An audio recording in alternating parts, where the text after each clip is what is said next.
से पूछ लो पहले. या बसा ना सर. घे ना चेअर. ती बॅग टाकून द्या ना वो खाली.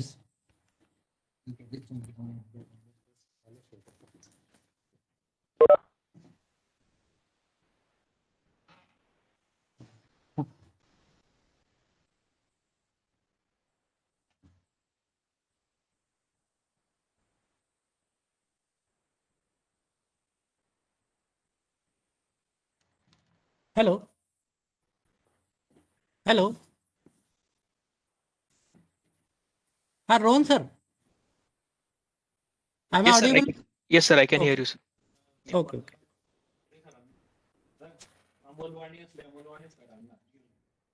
So on the behalf of SSVT's College of Engineering and Technology, Bamburi, and Electronics and Telecommunication Engineering Department, I, N.M. Kazi, heartily welcome Rohan Patil, sir, and also I welcome all the participants of this program. Now, before starting the session of Rohan Patil, sir, let me introduce the today's speaker, that is Rohan Patil.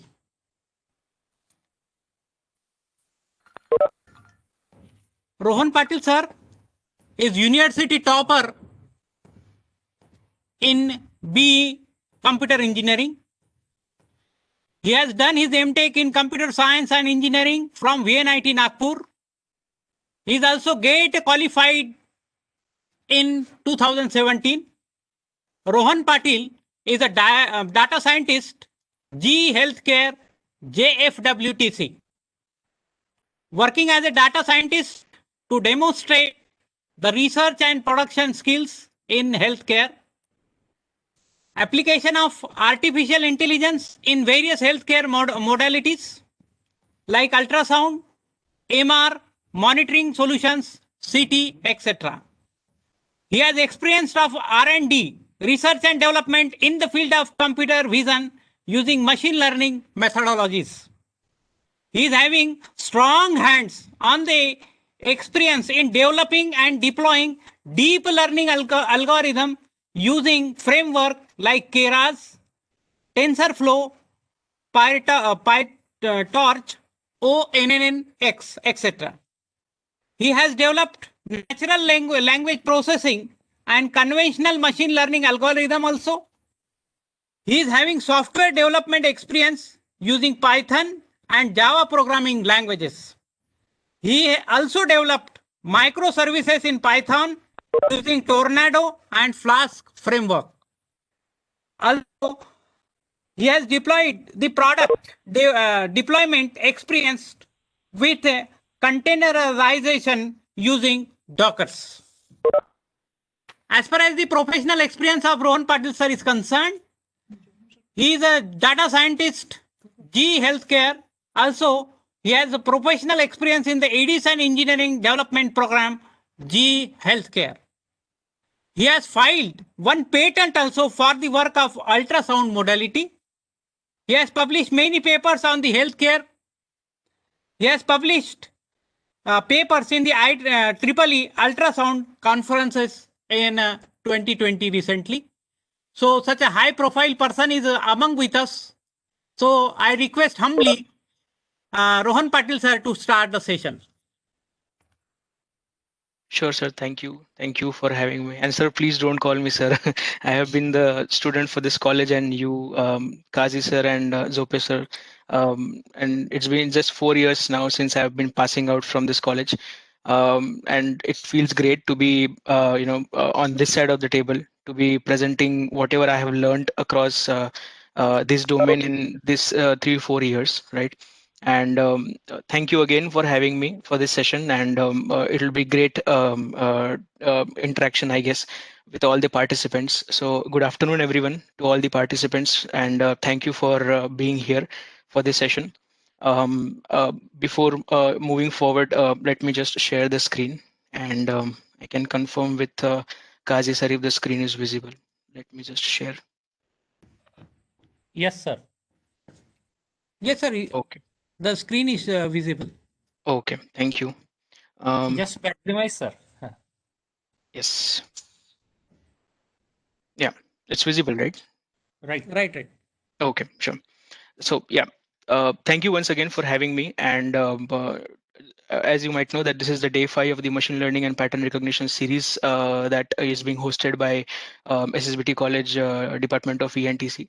And before starting with the topic that I have decided to showcase today, let me give a brief introduction. Apart from what Khaji sir has already mentioned a bit about my resume or my work. So I have been in this college for from the period of 2012 to 2016. I've done my BE in computer engineering from SSBT College itself.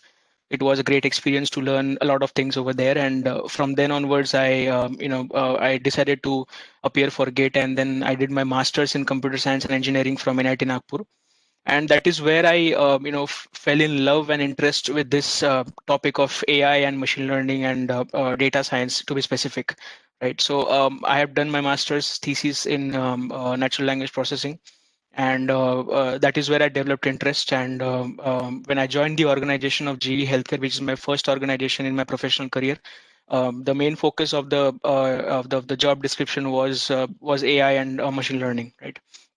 So but the good part or the fortunate part of working in such a healthcare oriented organization is that you develop algorithms, you develop solutions which ultimately improve the lives of the patients, right? That is the most noble thing that you can do as a professional. And it's really fortunate that I get to work on such fields, such cutting edge technologies which is used for such a good cause, a good purpose, right?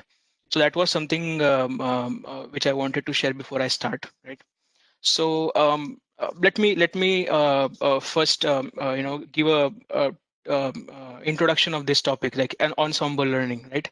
So when I interacted with Zope sir, and when I got to know the agenda of this entire series of 6 days, and what are the topics that were being covered, I felt a need to chip in about this topic, which is now doing a lot of talks in the machine learning and AI domain, and most of the competitions and most of the contests that are happening in the data science field are being won with this concept, with this algorithms, the ensemble learning algorithms that we are going to see today, right?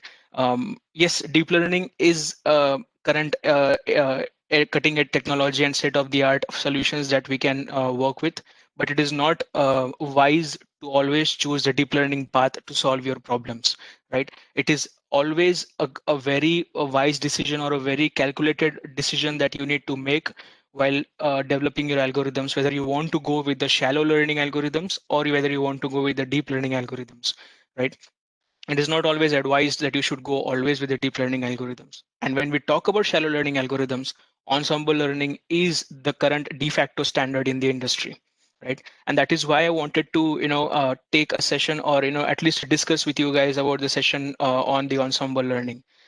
So I am not an expert in this field. I have just been working in this domain for 4 years now, 2 years academically and 2 years professionally. So there might be some questions, there might be some doubts which I may not be able to solve, but I'll try to do it as much as possible. But please feel free to interrupt me in between and ask the questions if you feel to do so. I'll not give a practical hands-on as such, or execute some Python scripts for this ensemble learning, but I'll surely point you out to the resources that are out there with the help of which you can easily use these algorithms in your practical experiences, right? So let's get started, right? So what is the essence of ensembling? So when I say ensembles, you can clearly imagine a couple of algorithms that are working together, right? And they are helping you to make decisions, right? So when we talk about conventional machine learning problems, right, what can we map these problems to? These problems can be classification problems. These problems can be either regression problems. At the end of the day, these are the conventional problems that we get to work on when you're working in the machine learning domain.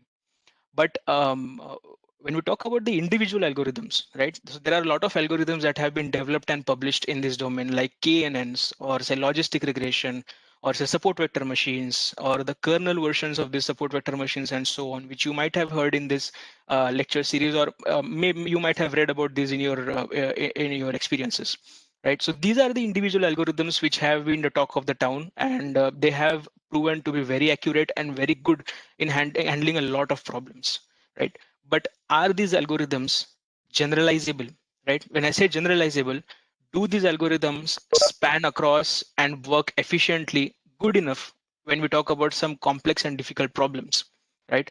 Or can we use some sort of a creative combination of these algorithms, which I call as ensemble learning? Ensemble learning is nothing but a mixture of all the experts, right?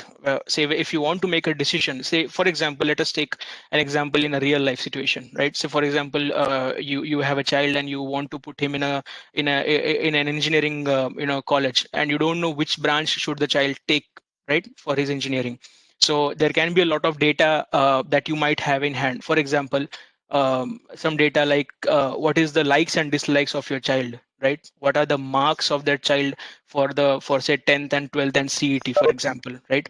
How is the child in mathematics subject? How is the child in say some information theory subject, and so on? So you might have a lot of data about your child, right? And you want to make a decision that what will be the best branch, best engineering branch for your child.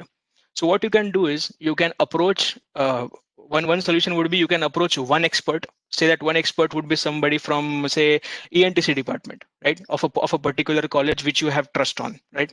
You can approach that expert.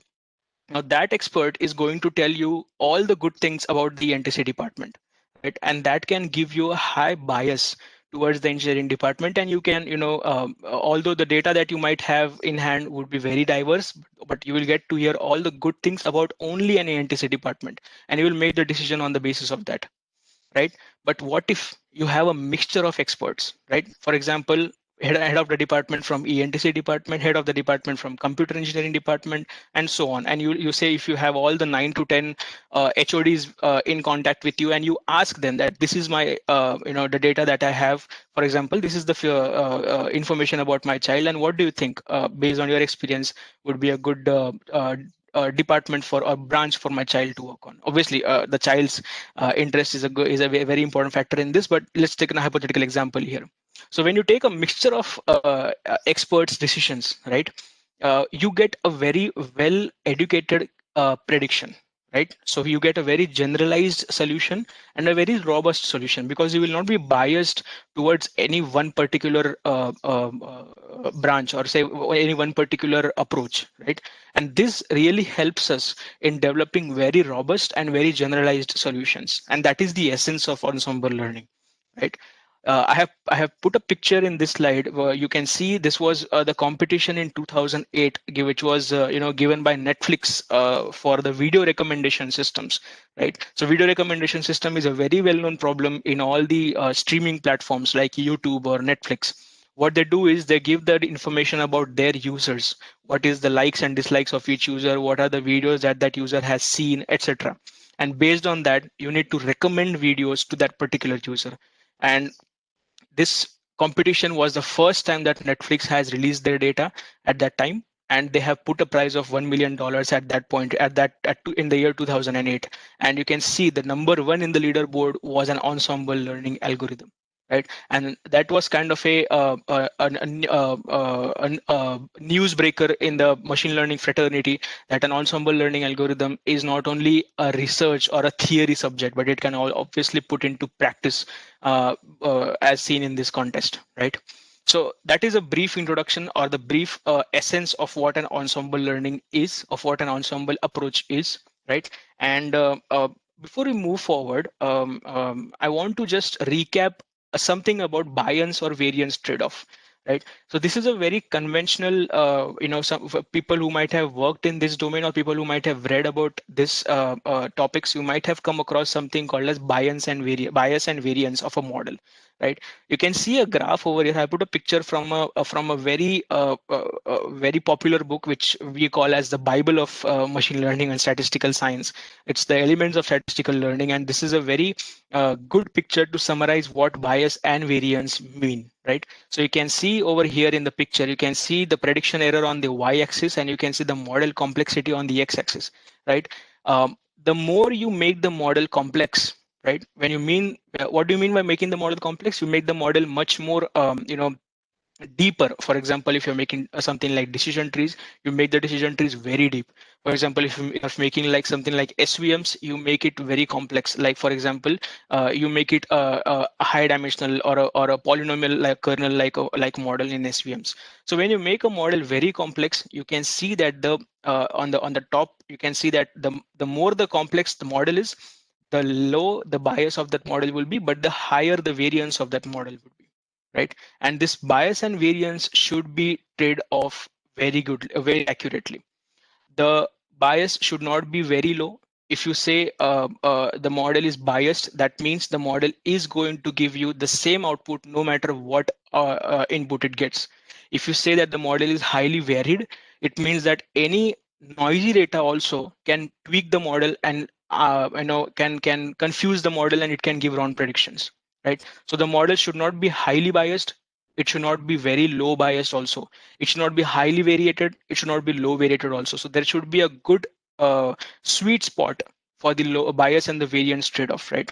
So this spot somewhere around the middle of this line where the training sample errors on the training data as well as the error on the test data is the minimum, is the good point where you want to consider the bias and the variance trade-off should be, right? This is an interesting concept which we are going to need as we move ahead in this ensemble learning series, and that's why I wanted to bring it up and give a brief recap for guys who might not have heard about this or might have forgotten about this, right? So this was about the bias variance trade-off, right? So yeah, now we'll see what is the idea behind the ensembling algorithms, right? I said in the previous slide that we take mixture of experts, we take advices from different experts, and then we make a decision. But how do we map it to this machine learning domain, right? So what do we do over here? As I said in the previous slide, it's an important process to take care of the bias variance trade-off. Second thing, the stochasticity. Now, stochasticity is a statistical term, but what we can call in the layman term or in the colloquial language would be randomness. So the randomness is something that can help the models, or also known as the estimators. So I'll be using models, classifiers, and estimators, these three terms interchangeably, because all of these, at least for this context, mean the same. So randomness in the estimators can help the models to focus on a subset of features, right? That is the idea behind ensembling algorithms, right? You don't want to train the model, or you don't want the model to learn everything about a data set. But what you can do is you can create smaller models and let the smaller models learn smaller pieces of the data set, right? Which will be an easier task for each of the model. And then each of this model can become a mixture of experts in the smaller domain and then can give better decisions, right? As you can see on the diagram that I have posted over here, which I have taken from kaggle.com. So all the diagrams or all the snapshots which I might have put in this slide, I have put the sources at the bottom, so you can go and check it out on these sources, right? So this is a good diagram which explains what the idea of ensembling is. Say for example, I have a data point X in the beginning. You can see on the top, I have a data point X, which is a vector, for example. So it's a feature vector, right? What I can do is I can train different classifiers from there. So for example, I have kept my classifier number of classifiers here to be as 5. So I have trained 5 different classifiers, 5 different machine learning models based on this data set, right? And each of these 5 different machine learning models will give out 5 different predictions, right? Say for example, this model gives me prediction as class 1. Say I'm solving a binary classification problem. So the answer can be either class 1 or class 2, right? So for example, classifier 1 gives me output class 1, classifier 2 gives me output class 2, classifier 3 gives me output class 2, and all the 2 remaining classifiers also give me output class 2. So what you can do is you can aggregate the results together. A simple way of aggregating would be majority vote, right? So if you're learning a classification problem, a binary classification problem, you will see what is the majority voting for a particular class. And a clear cut example over here is 1:4, right? So class 1 has got just 1 vote, whereas class 2 has got 4 votes over here. So what is the final prediction decision that we'll be making is class 2, correct? So that is the idea of ensembling, what we are trying to convey over here. So I'm not training a single model, right? I'm training 5 different models for a simple task over here, and I'm aggregating the the predictions from each of these things, right? And making the final prediction. So that is the essence. Various ideas, we try to combine the predictions from each of the estimators, right? And we try to make the decisions on the top of it. Now you might say, what is the need of this, right? Why do I need 5 different classifiers, and why shouldn't I just take one classifier, and then finally give a prediction. So again, as I said, if you want, say if you are working with a very huge data set, say hundreds and billions of records, if you're working with such a huge data set, right, and if your task is very complex, right, say if you have 1 billion records, and say if you have say 100,000 features in each record, your data set is very high, right, your dimensionality is very high, and your complexity could also be very high because there might be no correlation between each other features, right. In that case, you cannot expect a model, a simple shallow learning model, to perform the best in each case, right. And if you want to do so, you will have to increase the complexity of the model very highly. And you saw in the previous slide what happens if you try to make the complex model as complex as possible. Your model goes for a toss. Your model, the variance in the model goes very high, and you will not get the optimal solutions. So when your task become complex, when data set becomes very huge, and when you are dealing with very high dimensionality of features, ensembling algorithms comes to the rescue in that case, right? This will help you achieve good number of in the performance, and as well it will also help you to make the model attain a good trade-off between the bias and the variance, right? So this was the essence of the idea that we had behind the ensembling of the algorithms. Now let's see what are the prominent approaches, right, to ensembling, right? So in this series, I mean, there are many algorithms that we can talk about when we are talking about ensembling. But in this series, I'll be talking mostly about these four approaches. Right. First one would be bagging approach or the bagging classifiers. Second thing would be gradient boosting models. Third would be stacking approach, and fourth would be cascading approach. Right. So these are the four approaches that we'll be talking in this in this session. There are also different variants of these four approaches, but yeah, the base approach lies over here in these four, right? So these are the four things that I wanted to cover in this session, right? And when I'll be talking about each of these algorithms, okay, say for example, if I'm talking about bagging, I'll also point you guys to the documentation of how you can actually approach and use this bagging in your Python project, or in your Python notebooks, or in your Python scripts, and so on. So that will help you guys understand the theory, as well as some getting some practical hands-on for this topic, for bagging, or say for example any of the approach over here. Okay, so yeah, let's get started. Okay, so before moving on to each of the ensembling approaches, I wanted to give a brief recap on the decision trees. Right, decision trees is nothing but one of the algorithms which are extensively used in the machine learning domain. There are a lot of algorithms that are being used, but decision trees are again very predominantly used and very very popular in this domain.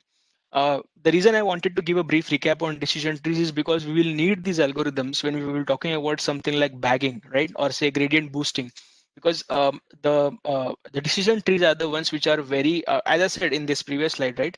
When we are talking about these classifiers, the individual classifiers, what do you want to use over here is our choice. But the usual recommended choice by different experiments is the decision trees or some or the other variants of decision trees over here, right? So the individual classifiers is mostly selected to be decision tree, and that's why I wanted to give a brief recap over here, right? So again, decision tree, if you ask a programmer to explain what a decision tree means, he will say it's nothing but a nested if else statement, and which is true, right? If you start from the root of a decision tree, you will take a decision at each node, which will be either an if and else statement, right? If yes, then go to the left branch. If no, then go to the right branch, and so on, right? So it's nothing but a nested if else statement when you talk in terms of programming. But yeah, when you talk about something like a statistical models, what does it mean? So so in each tree, you may know that in each tree there are some nodes which are called as leaf nodes, which are the last nodes in each branch, and there are something called as non-leaf nodes, right, which are the internal nodes of each tree, including the root, right? They are the non-leaf nodes, and these non-leaf nodes are the decision makers in the decision trees, right? And what do we make decisions on, right? What is the basis of the decisions that we make? So the basis of the decisions are nothing but criteria like entropy, information gain, Gini impurity, etc.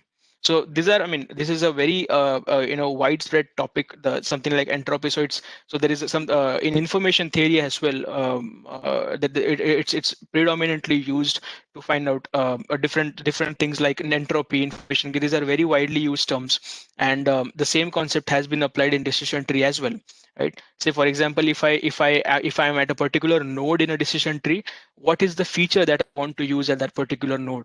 So the feature that I'm going to use in that particular node is the one which is going to give me maximum information gain, right? So information gain becomes your criteria in this case. Or say gene impurity. So gene impurity again is it's nothing but a simpler versions of information gain. So something like that, right? So these are the criteria which lets us take decisions when we're talking about decision trees, right? And important thing in this case is the deeper the decision trees, the more variance, because the more complex the model would be, right? So if you make the decision trees of something like a depth of 100, in that case, the complexity of the model will rise and the variance in the model will also be very high. So that is something which you should keep in mind, and that will, when we will be talking about the ensemble algorithms, we will need these concepts, that what is the correlation between the variance, bias, and the depth of the decision trees.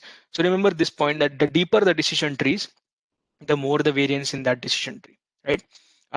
Again, an example is what I have put over here, and this is a very widely used example. That this is something which I have taken from a lecture notes from University of Rhode Island, and this is a play tennis example, a very widely used example in many lecture series, or say in presentations to explain decision trees, right?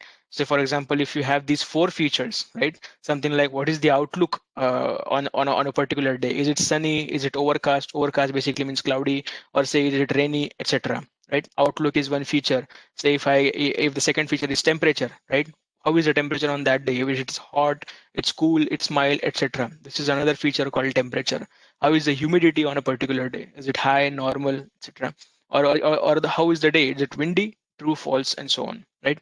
If I give you these four features, can you tell me, should I play tennis or not, or should I play any sports to be precise in that case or not, right? Say for example, let's look at the first data point over here. If it is sunny, if the temperature is hot, if the humidity high, and if there is no wind at all, should not play tennis because it will be too cumbersome to do that, right? So these are the sample data set that is usually used to explain what decision tree is. And if I tell you that please construct a decision tree which can solve this problem, which can solve this data set, it will be something like this on the right hand side, right? So the first, you would ask, why did I take the outlook to be the first feature?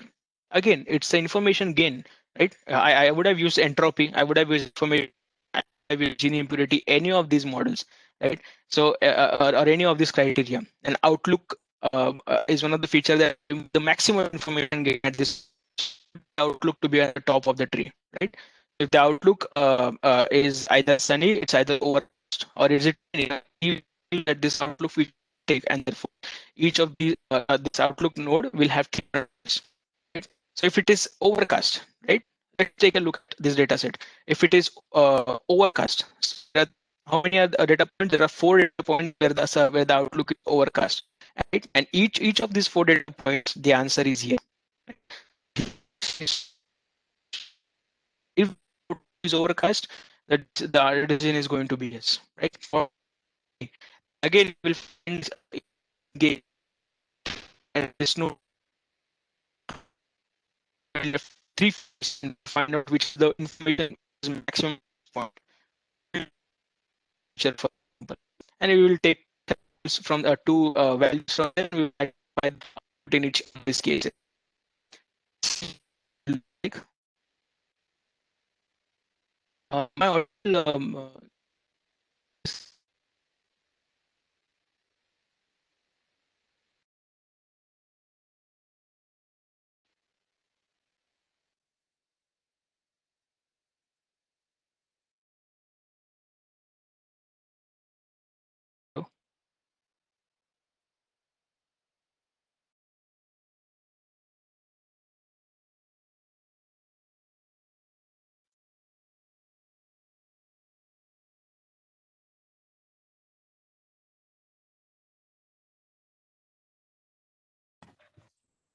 Hello, Rohan.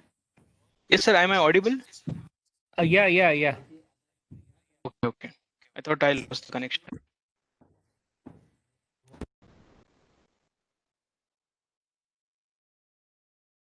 Okay. Just a second. Yeah.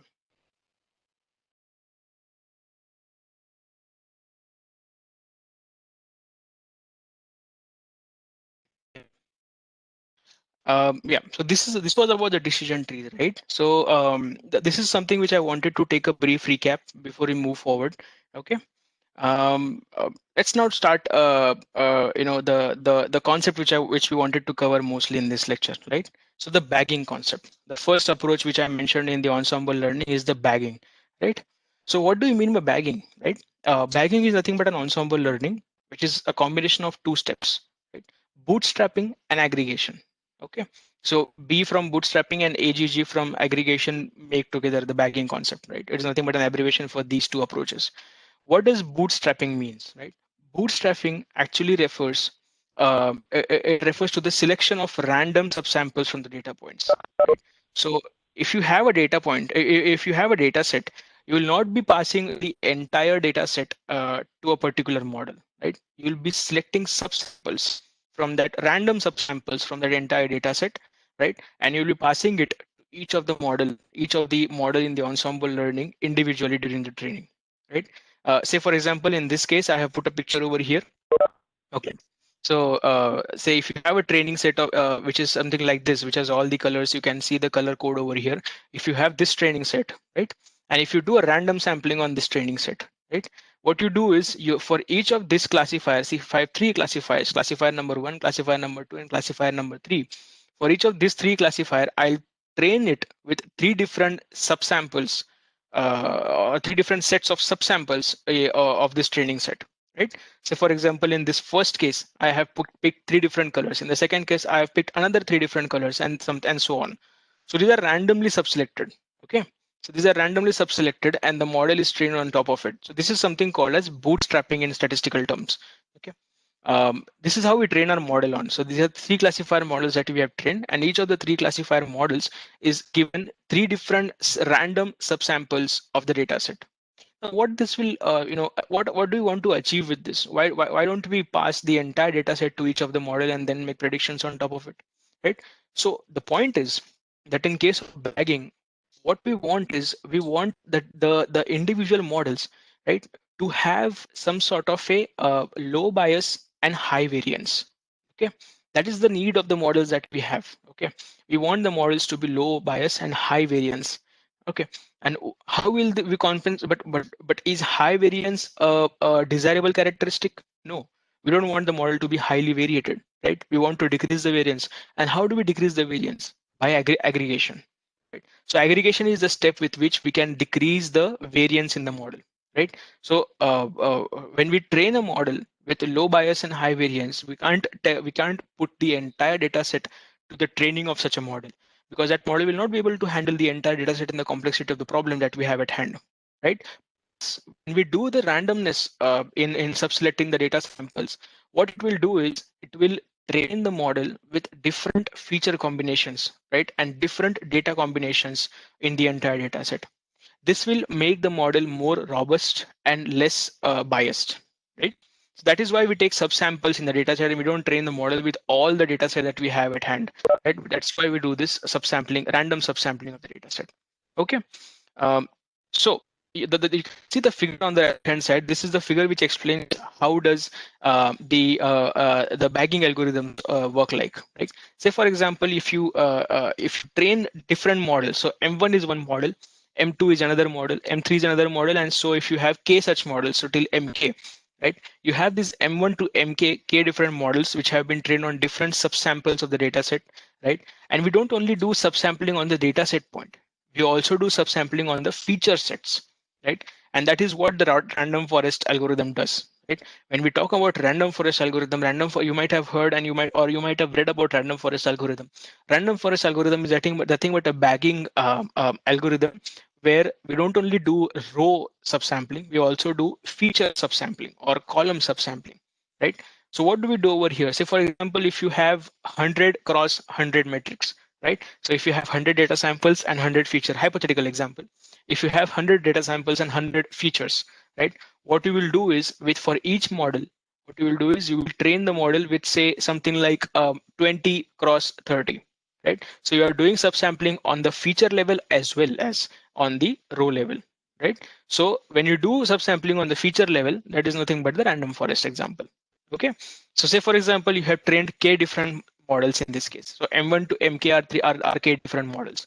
Okay, what we will do is we'll say the models are trained, k different models are trained. Each of the model will give you some prediction on the test set, right? We'll do what we'll do with this prediction. We will do some sort of an aggregation technique on this prediction, right? You can see on the right hand side, you will do some sort of an aggregation on the prediction that we have obtained in this case, right? And based on this aggregation, you will achieve the final prediction. Okay. Now, what this aggregation can be? It can be as simple as majority voting, right? So for example, if you're doing a classification problem, right? And if you're doing a binary classification problem to be precise, say this model gives you one, this model gives you one, this model gives you one, and this last model gives you zero. What is the majority voting says? That the model, that the final output should be one, right? So it can be as simple as majority voting, right? If you're doing something like regression, say if you're doing something like a continuous regression problem, what we can do is a mean value of each of these models, right? That is one way of aggregating the different predictions from the different models in case of regression tasks, right? Mean values of each of the predictions can be another way of aggregating the different predictions, right? So what do you want to do with aggregation is up to you, right? uh, how do you want to aggregate the features from different predictions or from predictions from different models is totally up to you. You can do either majority voting, you can do mean of the values, you can do thresholding of the values as well, or it can be totally your choice, right? So aggregation is something which can be left up to the the professional who is trying to use this algorithm in his work, right? The important part over here is, again, we'll go back to the bias variance trade-off. What happens when we are doing the aggregation, right? Say, for example, each of the model is having low bias and high variance, right? Uh, what will aggregation achieve? With aggregation, since you are doing subsampling on the feature level as well as on the data level, and then you're aggregating them together, the effect of variance in each of this model will be alleviated because of that, right? It will be decreased because of that, will be compensated because of that. And therefore, the final algorithm, final ensemble algorithm that you will be getting because of this would be a low variance and a low bias algorithm, because your models are anyway low biased, right? Which will be a win-win situation for us, correct? So that is how we achieve the final predictions in case of bagging or to be random, or random forest to be precise, right? What is the takeaway from this, right? So aggregation, again, as I said, reduces the variance in the models, right? So you would say, what is the preferred choice of the models in these cases, right? What should be the M1? What should be the M2? What should be the M3 in this case? Can I use any algorithm? Can I make M1 as decision tree? Can I make M2 as SVMs? Can I make M3 as KNNs? No, that's not going to help you. What will be the recommended way, or based on sets of experiments? What is the usual understanding that we have developed here is, the models, each of the models that you have in this case should be something which has low bias and high variance. As I keep on saying it, in this case it should be low bias and high variance, and this is nothing but preferably deeper decision trees, right? So deeper decision trees, deeper means the depth of the decision trees could be something like 50 or something like 100 or so, or even more than that. So these are deeper decision trees. We know the more the complexity of the model, the higher the variance is, right? But because of aggregation, we are compensating the higher variance, right? So deeper decision trees are recommended to be used in place of M1, M2, M3, and so on in these cases. So you might have heard about random forest. This is what the random forest algorithm exactly means. And what is the classifier that are being used in the random forest? These are decision trees, but deeper decision trees. And that's how the name comes into the picture, right? What is the forest? Forest is nothing but a collection of trees. So collection of different trees will give you random forest, right? And again, you would be saying, what is the ideal number of estimators, right? What is the k value that I should look for, right? I mentioned over here that you should build models something like M1, M2, M3, or till MK. But what is the k value? What is the ideal recommended k value to be used here? So k is nothing but the number of estimators is a hyperparameter which you have to determine using cross validation. So there is no standard value or standard particular specific value that you can use, which is general across all the data sets. No, K value will depend on the data set that you're trying to train your model on, right? So you will have to do something like cross validation. You might have heard about it, K-fold cross validation or something like that, and do grid search on top of it to find out the number of estimators. So as I said, estimator is nothing. I interchangeably use estimators to classifiers to models, right? So number of estimators here is going to be a hyperparameter, and you want to if you want to find out the ideal value for your data set, then you will have to perform something like cross validation in that case and identify the best value in that case. Okay. Let some resource materials for this case, right? I'm sharing the Google Chrome. I'm sharing a web page on the browser now. Please let me know if you cannot see it. So this is a scikit-learn page, right? Scikit-learn is a very popular library in case of machine learning or conventional machine learning algorithms. So this is a library which has been built on NumPy, SciPy, Matplotlib, etc. Right? And this is the de facto standard to whatever resources you want to try your hands on. You will Hello. definitely. Yes. Sorry to interrupt Yes. you, but we can't see the browser page. Thanks for telling me. Let me just. Are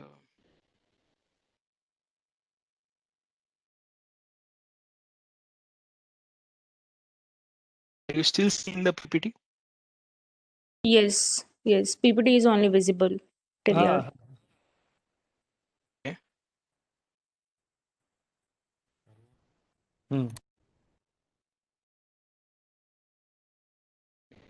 Let me stop sharing and share again. Just give me a minute. Yeah.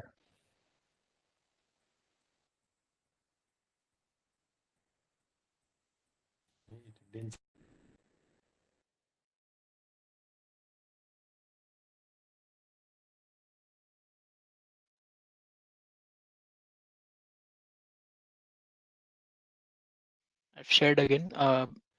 Kaji sir, just let me know if you can see the browser.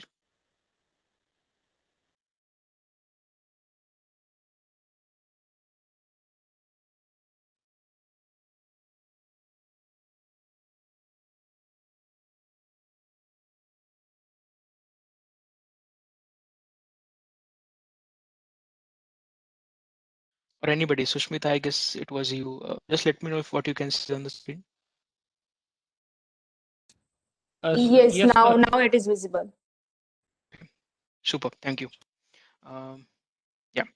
So as I was saying that sklearn or scikit-learn is the de facto standard library of in Python that you can follow for different machine learning algorithms. So whatever machine learning algorithms you might have heard till now in this series or maybe in your studies or experiences, you might have come across something like scikit-learn, right? So it is a very popular and very awesome library in terms of the implementation as well as in terms of the documentation, right? So if you want to learn anything more about what random forest means, or say what a bagging algorithm means, these guys have documented it very well, and also they have implemented it in a very robust way, and the implementation is also very efficient. So in terms of time and space complexities, you can see that the algorithms that these guys have built up, the concept remains the same, but the kind of algorithms or kind of implementations that they have used is very efficient, and you can understand it from the if you want to run it in terms of time and space complexity as well, right? So this is the scikit-learn page, and this is specifically on the random forest classifier. Okay, so that is what we have been talking for a few minutes now, right? So random forest classifier, as I said, it's nothing but a collection of decision trees, collection of deep decision trees, right? So you can see that using this particular class, something like random forest classifier over here, okay, you can build your random forest algorithm, and you can see the different parameters that you can pass to this particular algorithm, right? The value of the parameters that you are going to pass, the model is going to be trained on those values. Okay, so say for example, the first parameter is number of estimators. Okay, so as I said, what is the k value, what is the ideal k value for a data set should be, right? So in this case, the default value that these guys have put over here is 100. Okay, so in this case, the default value that these guys have put over here is 100. Okay, so in this case, the default value that these guys have put over here is 100. Okay, so in this case, the default value that these guys have put over here is 100. Okay, so in this case, the default value that these guys have put over here is 100. right? So this is how the aggregation or the bagging algorithm will work. So you can change this value. You can make it as small as say 2. You can make it as large as say 300 or 400 or 500 and so on.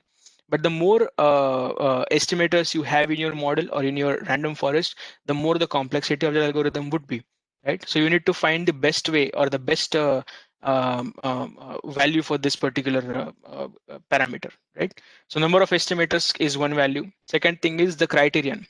What is the criterion that you should use for each of the decision trees, right? Where we saw a recap slide on the decision trees, right? So there are different criteria which we can build a decision trees on. One thing is information gain, right? One thing is entropy. One thing is the Gini impurity. So the default value that they have used over here is the Gini impurity value that can be taken for the decision tree algorithms, right? What is the max depth? So again, max depth is a parameter where you want to stop building the decision trees, right? You can make it something like 10. So the max depth of each of the decision tree in your random forest algorithm would be maximum of 10 depth, right? 20, 30 is considered as deeper decision trees, right? 20 is a pretty deep decision trees, right? When I talk about shallow decision trees, we'll come to that in next few slides. Shallow decision trees.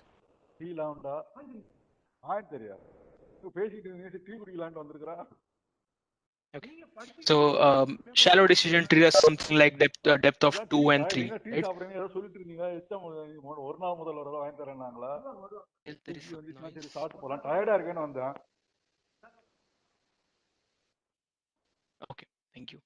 So yeah, the max depth of a decision tree can be something like 20. So 20 depth of 20 is considered to be a deep decision tree, which you can put over here, right?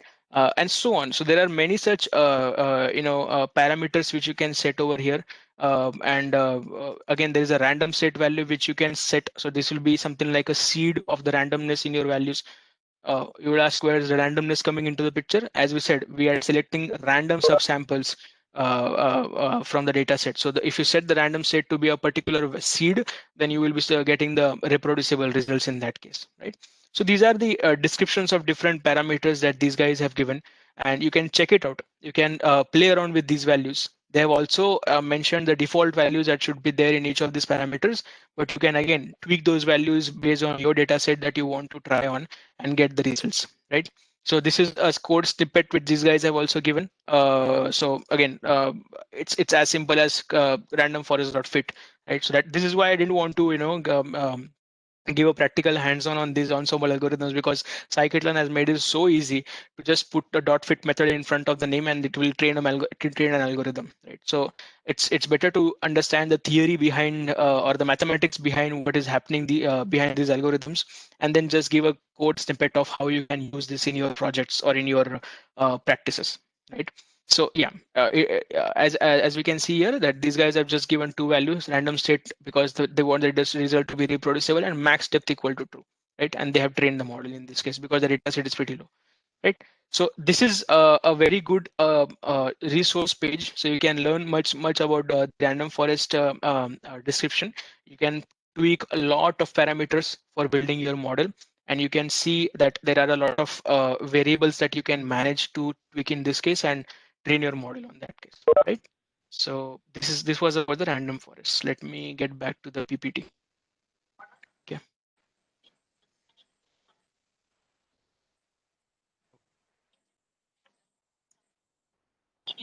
Oh, okay. I have put the PPT on full screen mode. Just in if it's not visible. So yeah, bagging algorithm for this now, right? Let's talk about something called as boosting. Okay. Not Now, visible, sir. PPT is not okay. visible. I think problem with sharing of the screen.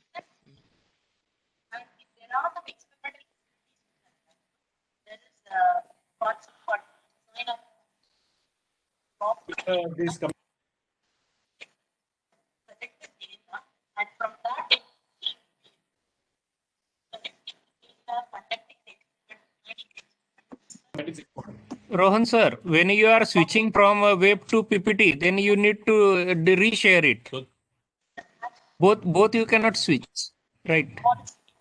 Okay, okay. No, because I was sharing screen, so not windows. That's why I It's a thought. sharing problem, right? Okay, okay.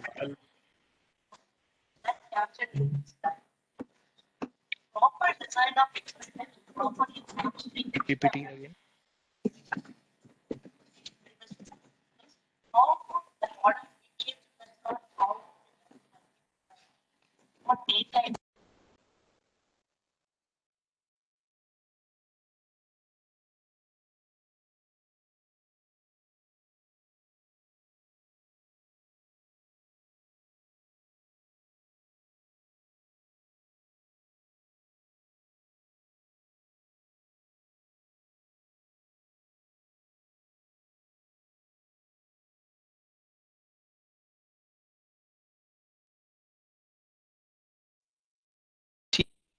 Not yet, sir. No, nothing is shared now. Okay, please share it. Now something is coming. Right. Come up. Wait. It is coming. I'll not switch. I'll leave those things till the end now. I'll just go on with the PPT. When you are switching, that time you ask participant means whether you are getting or not. That Yeah. Yes. right. It is taking time. Okay.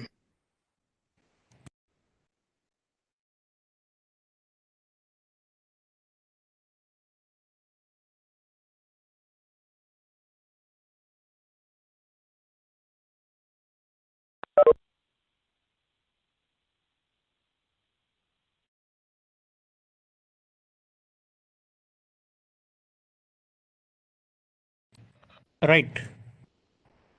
Okay. Is it shared now? Yes. Okay. Okay. So yeah, sorry for the interruption. So that was about bagging, right?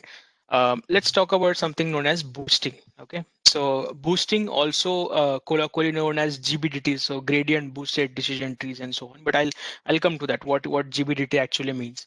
But let's talk about boosting. Okay.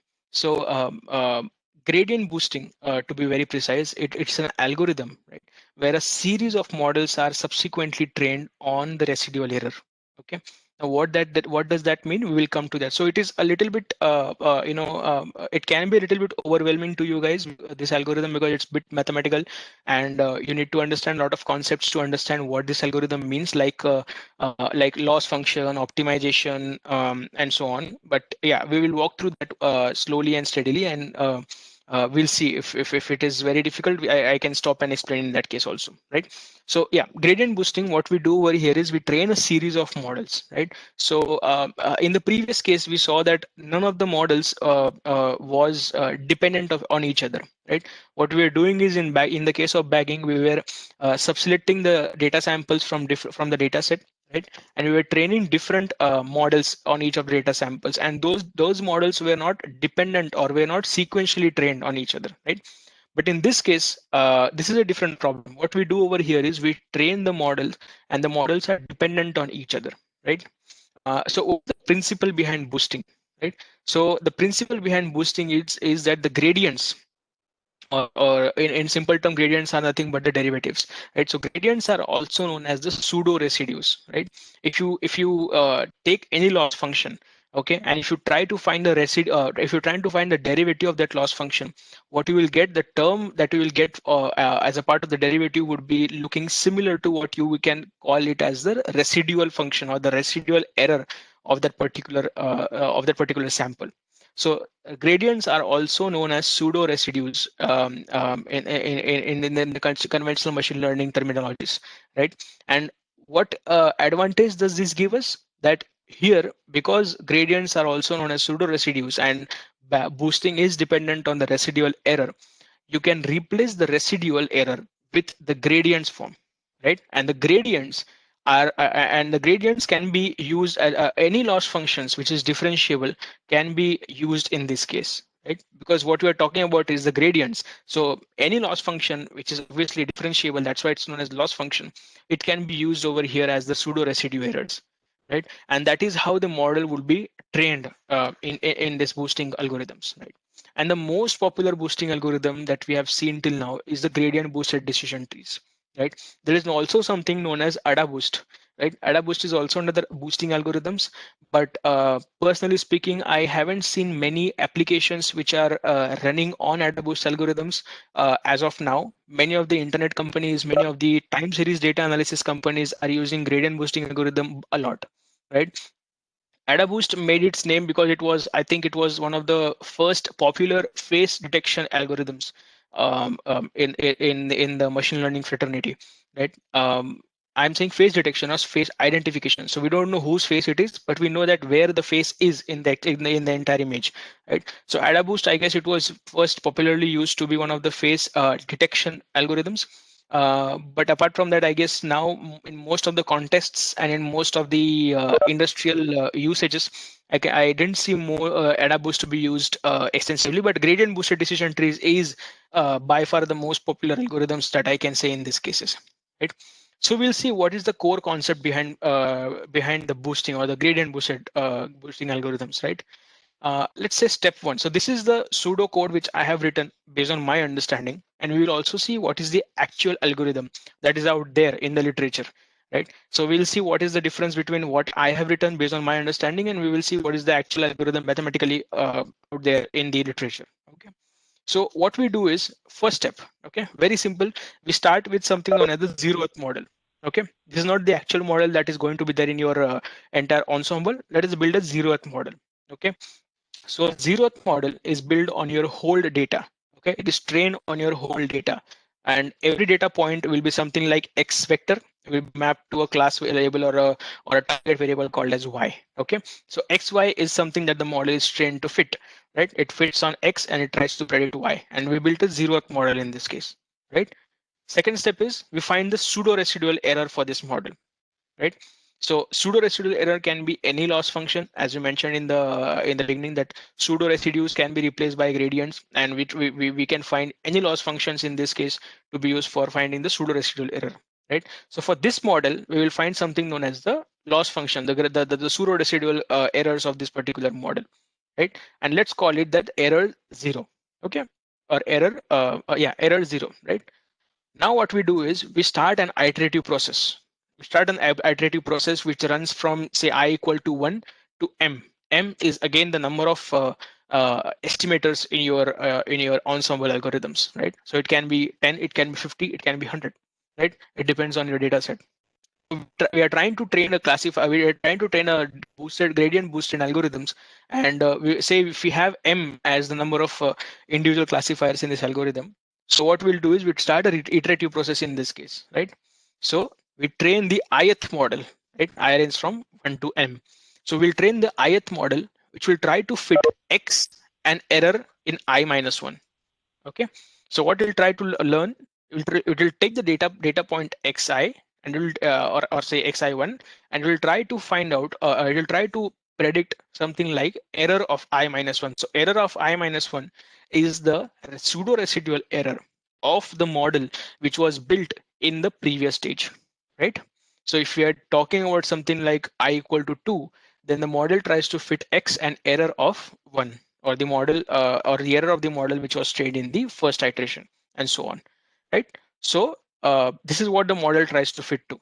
Okay, second step in each iteration would be find the pseudo residual error on this model, right? On the model which is built in this iteration, which will be known as the error I, and repeat this step, right?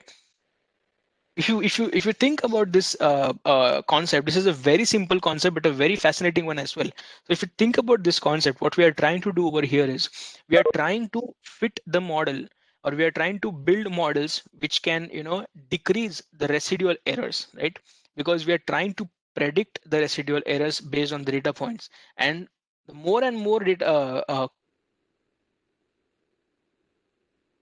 to this series, the lesser the residual errors would be, because we are fitting our data to that residual errors, right? And that is the core concept behind this thing, right? So this is the pseudocode which I wrote, and this is the actual mathematical algorithm, right, which I've taken from Wikipedia. So that is the good thing about machine learning, that you can get a lot of open sources to read and understand what is exactly happening behind the hood of these algorithms. And this is the description of the algorithm that I've taken from Wikipedia. But yeah, it is very elaborate and a very concise explanations of what is happening in the boosting or the gradient boosting algorithms, right? Start from the first line. Input training set starts from xi yi, and there are n data samples in this case, right? I runs from y to n, 1 to n, right? And there is a differential loss function, right? As I said, that what we are trying to learn or trying to fit here is the residual error, and residual error which can be replaced by pseudo residual error, which can be replaced by any differentiable loss function. The same thing is over here. A differential loss function, let's call it capital L, right? Which takes in y and f of x. F of x is the model that has been trained on x, right? And y is the target variable that we are trying to see over here. So f of x will give you the predicted value, and y is the actual value, and loss function will find the loss between both of these values, right? And the number of iteration is capital M in this case. As I said on the left hand side as well, number of iterations will actually build number of models in our ensembling algorithms. So M iterations means M algorithms in our pipeline, right? So that is the input, okay? Algorithm, right? First step, we initialize a model with a constant value. So as I said, we build a zeroth model. So that's how we build the initial model. What we do is we build a model on the whole training set, as I said in the beginning. So the model is being built on L, Yi, and the gamma. Gamma is nothing but the a constant value which we want to set over here, and we want to find the minimum of this gamma value, which will try to give you the initial or the zeroth model, right? Second step is we start the iteration from 1 to m, right? And we compute the so-called pseudo residuals, right? And see the pseudo residuals in this case, it is nothing but the negative gradient, right? Negative derivative of what? Of the loss function with respect to the yi fxi and with respect to fxi, right? So I will run from 1 to n in this case. So I is nothing but the data samples in this case, and it is going to find the pseudo residuals for each of the point in the data set, right? And we fit a base learner over here, which is nothing but hm of x, right? Hm of x is the base learner or a weak learner. Let's call it as a,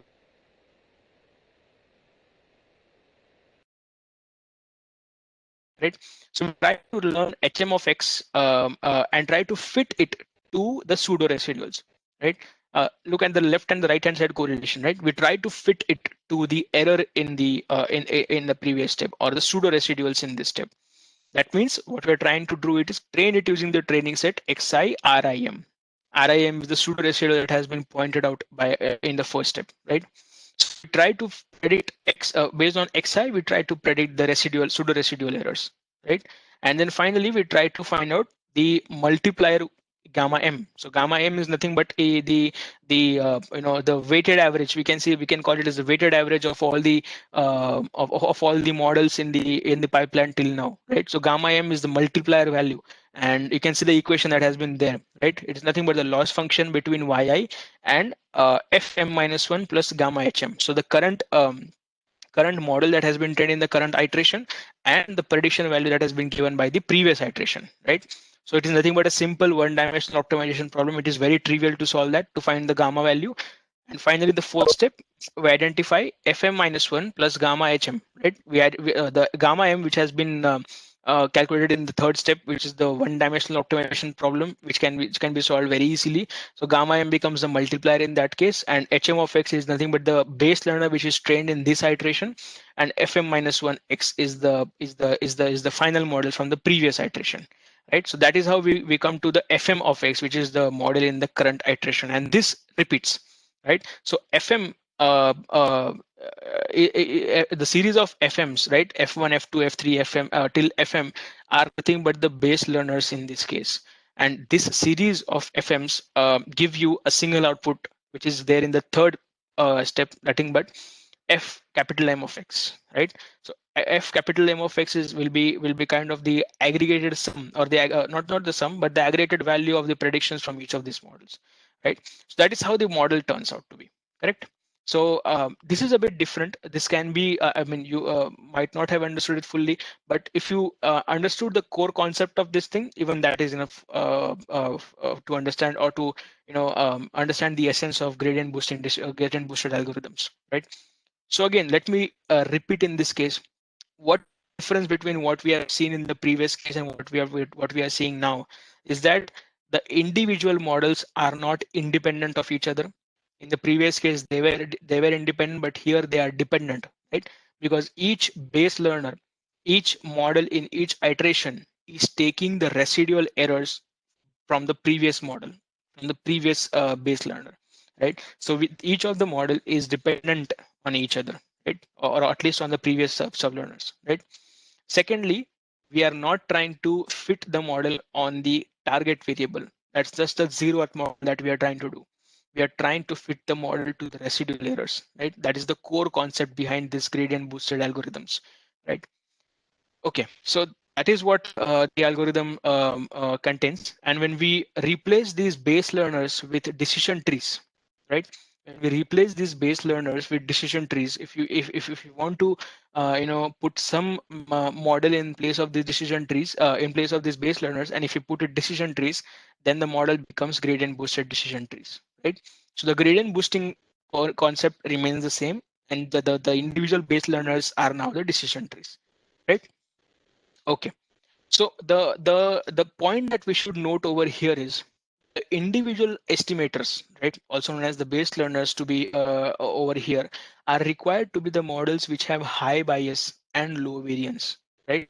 So what is a good choice in this case, right? What is a good choice in this case? A good choice in this case is the shallow decision trees, right? So any boosting algorithm that you will see, okay, in context of gradient boosting algorithms, the individual base learners are going to be the shallow decision trees. So the depth of the decision trees are not going to be as high as what we saw in the previous case in bagging, right? It's going to be either 2 or 3 at max, right? That is the shallow decision trees. And because we are finding gradients in each step, and we don't want the model to be very biased towards each other, towards the data set. That's why we want the variance to be low and the bias to be high, and that's why we select the shallow decision trees to be best over here. Again, the number of estimators. What is the ideal value of capital M? Right? What should be the number of iteration that should be seen over here? Again, that's a hyperparameter which you have to tweak according to your data set, based on either some cross-validation techniques or something like a grid search algorithms that is there to find out the best hyperparameter values, right? So number of estimators is again a hyperparameter here, right? So that is how the decision, the boosting algorithms look like. Okay. I have a resource for this as well, but since shifting the windows is creating some problem, I think it must be from my end actually. So what we'll do is we will go across the algorithms in the beginning, and if we have time at the end, we can look at those online resources. And if not, then I can surely put these online resources in the PPT and we can share it across to you guys. Okay. So we'll move ahead. We'll move ahead with the next algorithm. So the next algorithm that we saw in the beginning, it was stacking, right? After backend boosting, the next algorithm that we saw was stacking. So by the term stacking, what comes into your mind, right? Stacking nothing means nothing but you try to find out the combination of different classifiers, different machine learning models which are trained, and then you just not. और मेरे को इसके बारे में पहले वापस phone मत करना. Okay. So you just not train the aggregate the predictions from each of the model using something like majority voting, but what we have over here is a meta classifier, right? So you have a combination of multiple classifiers in the pipeline, right, which will become your base learners, and you have something called as a meta classifier, which takes in the predictions of each of these classifiers and give you the final prediction. Okay, let's look at it closely, right? um, what is the important difference that is there between this and the previous algorithm? Again, boosting, the algorithms or the models that are there in the pipeline, the base models or the base learners, were dependent on each other, because it was taking the residual errors from the previous iteration and then boosting on top of it. But here, each of the model is being trained on the entire data set. There is no random sampling on the data set level. There is no random subsampling on the feature level. There is no stochasticity. There is no randomness. So the model over here are being trained on the entire data set, right? We try to train them independently and parallelly. So each of the models can be trained independently in this case, right? So each of the model in this case will be a complex model, right? Because it is going to be trained on the entire data, right? So the model can itself be an ensemble model.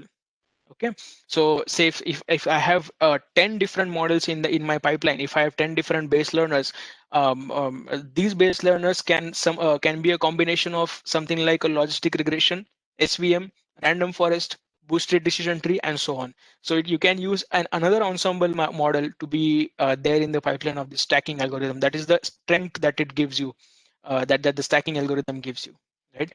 And the differentiable part over here, the most important part in this case is the meta classifier. You might have seen the aggregation step in the bagging algorithms, right? But here what we know of is the meta classifier, right? So if you see the diagram in this case, right, I have taken this from a resource known as ML Extend, right? So ML Extend is nothing but a group of Python packages where you can see that stacking and many other machine learning algorithms have been implemented by them, but stacking is very intuitively implemented by them, and you can see a very good API, Python API with from ML Extend about the stacking algorithms. Right?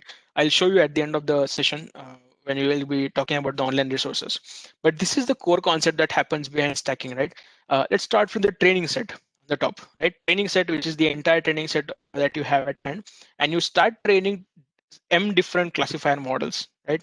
Or m different base learners. So C1, C2 till CM are the different base learners that you are going to train on the data set that you have, right? And these different data sets are going to give you different predictions. So it can either be class labels if you're talking about classification problems. It can either be some continuous values if you're talking about regression problems, and so on. Right? So it's going to give me predictions. So predictions can be P1, P2, and so on till PM, right? So I'll be getting predictions from each of these models. Now what I'm doing over here is I'm not just taking the majority vote as we saw in bagging. I am building another classifier, also known as the meta classifier in this terminology.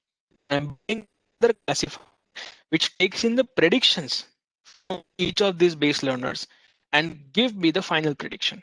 Okay.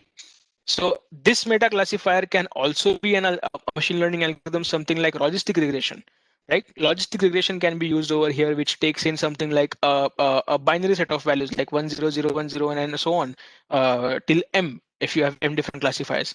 And based on this a feature vector of size m, it's going to predict the final prediction, right? That is the core concept. Very easy to understand, very simple, very concise, but very powerful, right? Because if you see the strength that this algorithm gives you, it gives you the strength of m different classification models, right? Secondly, what we saw till now was mostly decision trees were being used as base learners, either in bagging or in boosting. We saw that decision trees were recommended to be used in that case because of the high bias variance trade-off that was that we were trying to solve. But the advantage that we get over here is we can use any algorithm, any machine learning classification model over here. So C1 can be SVM, right? C2 can be a random forest model. C3 can be a logistic regression model. C4 can be another random forest model. C5 can be a kernel SVM, an RBF linear RBF SVM, and CM can be say something as as simple as your a naive algorithm, right? So the advantage that this stacking approach gives us is the models can be any model that suits your need. You don't need to restrict yourself to something like decision trees. That is the algorithm. That is the power that this algorithm gives you, right? Now, what should be the ideal combination of the classification models? That again depends on your data sets, right? There is no de facto standard of what should be the models that should be used in the stacking algorithms, right? So it depends on what data set you are trying to train your models on, and you should be doing a whole set of experiments before finalizing your C1 CMs. Right? Let us see what this algorithm means mathematically. Okay, I explained what it means pictorially, but what it means mathematically, let us observe now. Right. So step one is we learn first level classifiers. Right. So C1 to CM are the first level classifiers which we are trying to learn. Right. Okay. Step two. So step one. So for T from 1 to T, so 1 to capital T, we learn base classifier HT, right? Based on the entire data set. So D, capital D over here is the entire data set that we have in hand. Okay. So we train T different classifiers, for base classifiers on the entire training data set, right? So that is the step one. Okay. Step two. So we construct new data set now for training our meta classifier. Now, what is this new data set? For I from 1 to M, right? I running from 1 to M, we construct a new data set that contains xi dash yi, right? In our earlier actual data set, it was xi. Now we have xi dash. So what is xi dash in this case? Xi dash is nothing but a set of h1 xi, h2 xi, going on till ht xi, right? So h1 xi is the prediction given by your model C1. H2 xi is the prediction given by your model C2, and so on till CT, right? So xi dash is nothing but the predictions which are given by the models, right? And that is what we have seen pictorially as well.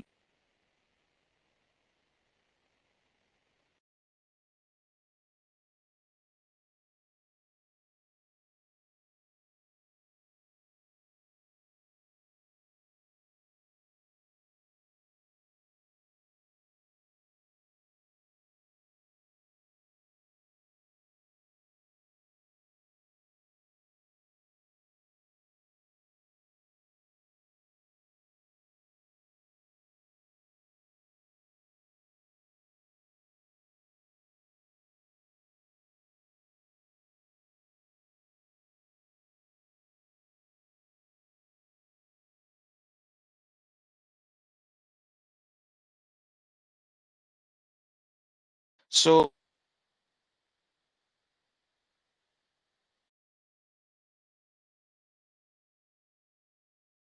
the predictions which you can see is here.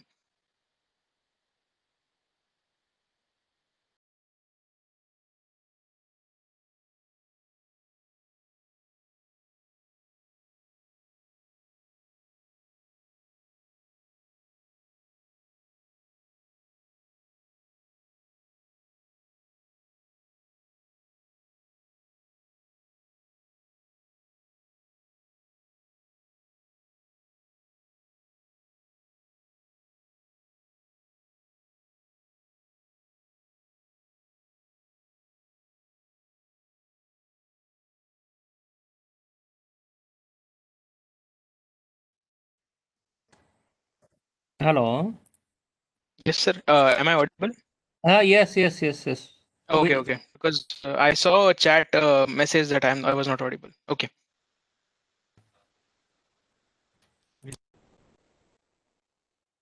Anyway.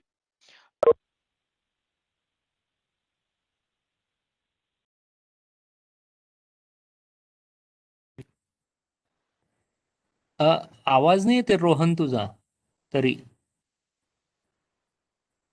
मध्ये जसं hello dealing होतं. Rohan. Rohan sir, आवाज break होतोय. त्याला ऐकून जात नाही. हाँ, आवाज सुनाई नहीं जा रहा है. रोहन सर. हेलो.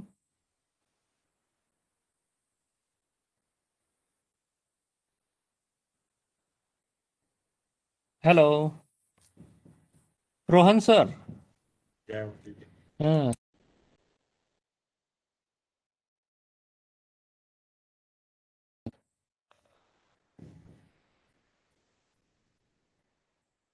झोपे.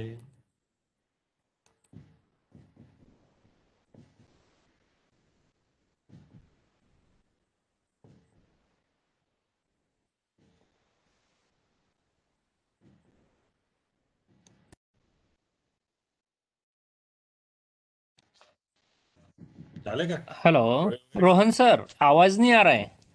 झालं मग त्रास झाला, तुमचे डोळे चांगले झाले बा.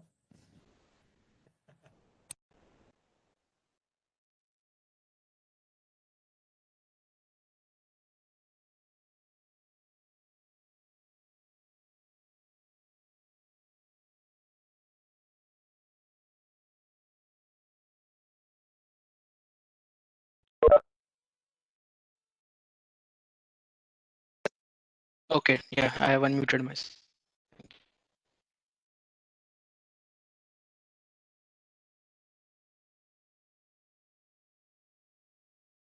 Okay, I'll continue with the series. Please interrupt me if it's not visible or it's not audible or something like that. Okay. Okay. So again, we look stacking algorithm basics, and we saw over here. So, the point over here is that you don't do value that are thrown out by the models, right? So you don't need to build the models entirely on binary.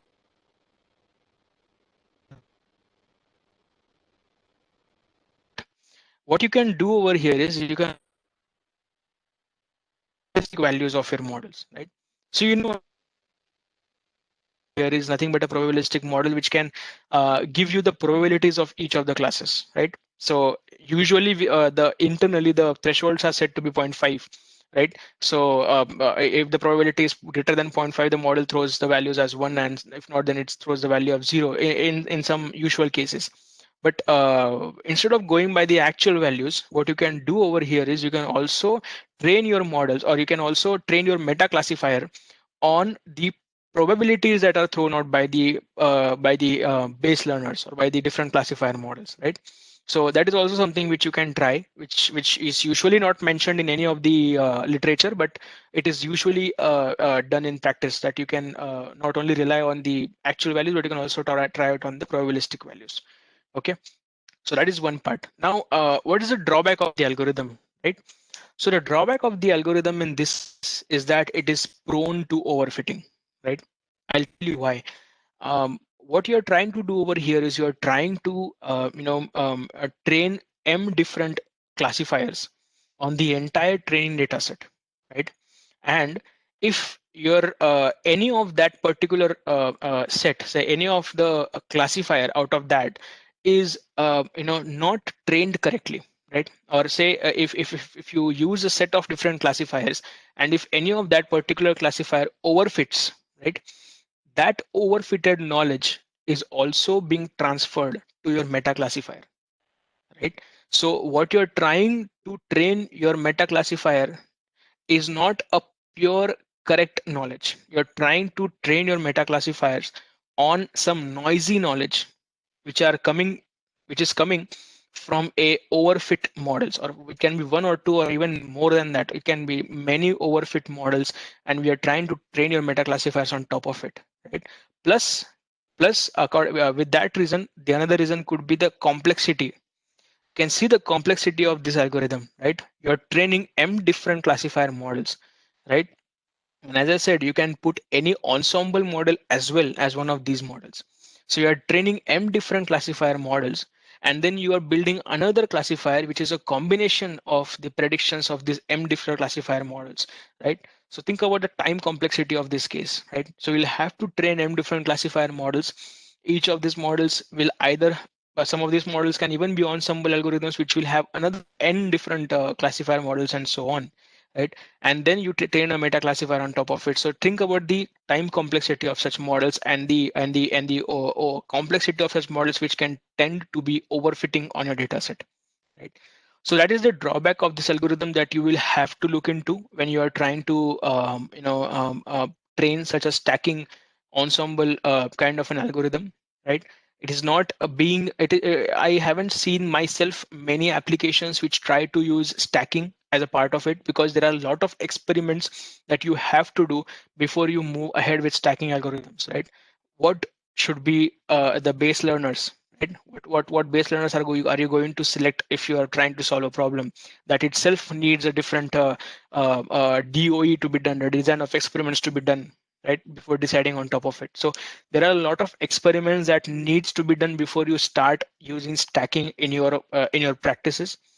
But the strength of these algorithms are phenomenal. So it comes with a small catch that yes, you can build your stacking classifier, but it comes with some pros and cons. Right? That is what I wanted to highlight over here. Right. After this, now that was about stacking. The last approach which I'm going to think I'm on time. Yes, I'm on time.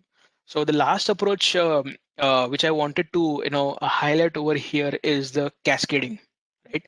So again, cascading is something which is predominantly used when the stakes are very high, right? When a small error by your model can do a lot of damage, right? Something like a fraud detection algorithm, right? If you're trying to say, if you have a problem of building a credit card fraud detection model, right? If you're given a data set and if you're trying to build a credit card fraud detection model, right? And if say the you want to determine if the transaction that is being happening on the credit card, is it legitimate or not, right? You have to determine that transaction with ultimate accuracy, right? You can't make mistakes in that case, because that is going to incur huge losses, right? So, or say for example something like medical decisions, like if you have a case where you want to take some critical decisions in medical field, right, where the stakes are really very high because you're dealing with the lives of the patients, right? In such cases, cascading are predominantly used. Again, the complexity of such algorithms is very, very high. You can say that these algorithms are again very computationally expensive, right? So with obviously with greater responsibility, you will have to increase the complexity of the problems, and it is going to be computationally expensive as well. We will see why these algorithms are computationally expensive. I'll show what cascading means in these cases, right? But a core concept of cascading is that each subsequent classifier, right? Again, this is nothing but an ensemble method. So you will have n different classifiers which are built, right? And each of the subsequent classifier is trained on the subset of data where the previous model has failed, right? So each model is not trained on the entire data set that you have, right? It is built, or it is trained subsequentially on smaller and smaller data sets, right? Where your previous models have failed, right? I'll explain this statement with this diagram, right? I hope this diagram is visible. So I'll explain this statement with this diagram. Okay, so this is a simple example. I've taken this from Medium. Medium is again a very good blogging website where you can find a lot of data science and machine learning stuffs and blogs written over there by reputed academicians and researchers. So this is a the picture of solving a credit card fraud detection problem right over here. So what you do over here, we start with X. X is a query point. Okay, we start with X. We have a model one in this case. Okay, so model one is being trained on the entire data set. Okay, uh, model one detects if model one is a probabilistic model again. Each of these model in fact is a probabilistic model. So model one will determine if the probability of the query point to be zero, right? If it is either if it is a fraud or not. If it is one, then it is fraud. If it is zero, it is not fraud. So if the probability of the YQ to be zero is greater than 0.99, then you can see a downward branch over there which claims that there is no fraud. Okay, so the model one determines that P of YQ equal to zero. If it is greater than 0.9, then there is no fraud. Right? The first green blocks you can see over there. If it is less than 0.99, you can assume that there is such a huge space of probabilities that can be found out from 0 to 0.99, and all those probabilities will go to the second branch, right? So the data set that will be used for training the model 2 will be the entire training data set minus the ones which are having low probabilities from model 1, higher probabilities from model 1. So ultimately what you will be giving model 2 would be those data samples where model 1 is not sure of if the prediction is true or not, right? That is what the model 2 will be trained on, right? Again, model 2 will again give you probabilities. So model 1, model 2, model 3, model 4 can be either separate different classifiers, or it can be same algorithms. It's totally up to you. But in this case, since each of which is giving you probabilities, so let's consider that each of this is a probabilistic model, right? Again, model 2 is being trained on the subsampling of the data set where the first model was not very sure that it is not fraud, right? Again, model 2 will give you two different types of ranges of probabilities, right? So if P of YQ is 0 is greater than 0.99 for model 2, it will say that it is not fraud. If it is again if it is again less than 0.99, we will pass it to model 3, right? This probability is given by the model 2, right? There is no relation between model 1's probability over here. Okay. Again, now this will be passed on to model 3, right? So this continues to do so, right? So you can see that there is a simple logic that is being implemented over here. And you can see that the data set for each of the subsequent models like model 2, model 3, model 4, each of these subsequent models, the data set is getting lesser and lesser, right? And the core concept over here is model I is being trained on the data set where model I minus 1 is not very sure, right? Can you appreciate the statement over here? Model I is being trained on the data set on the subset of the data set where model I minus 1 is not very sure, or it is not giving huge probabilities, right? Therefore, we see that each of this model is trained sequentially, right? Each of the model is dependent on each other, and therefore we are building a cascade of the models, right? I hope I'm able to make this point clear that each of this model is being trained on the subsampling of the data set where the subsampling is being done on the probability values given by the previous model, right? And finally, say I have built a 4 model classification cascading system in this case, and finally I'll make the judgment where the if the fourth model is also not very sure, so basically all the 4 models are not very sure, then I ask an executive to say call the customer and identify if the transaction has been done legitimately or not, right?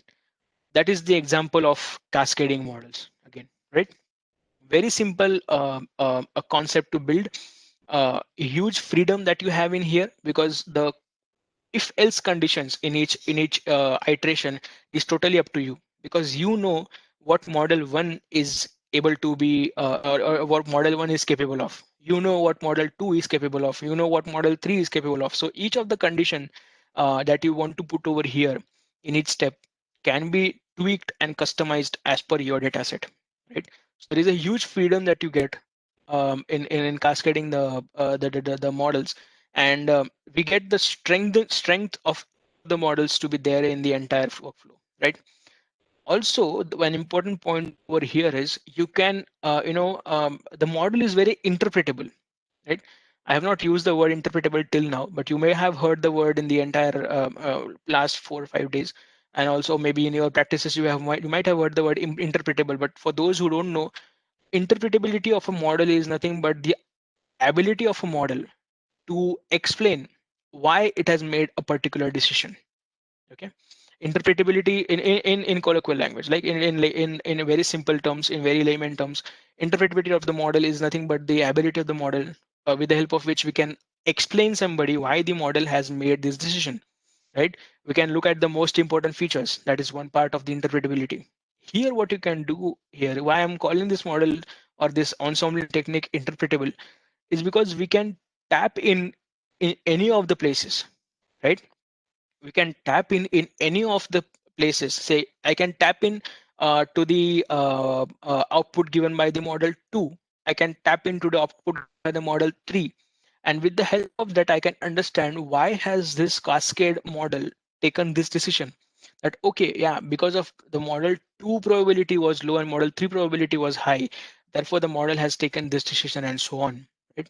So this is very interpretable, and interpretability is very desirable characteristic if you're working in a very sensitive area, right? Something like medicine, like something like we deal with every day when we are trying to make some decisions with the models that we are trying to build in healthcare domain. Interpretability is a very big factor, And we want our models to self-explain themselves before making a decision, because we are taking huge risks by depending on the machine learning models to make critical decisions, right? So interpretability is a very huge factor in these cases, and since these models are usually used when the stakes are very high, I mean when the decisions are going to be very risky, in that cases it's going to be very important to have the model to be interpretable, right? So that is an important characteristics. Again, as I said, I'll reiterate myself.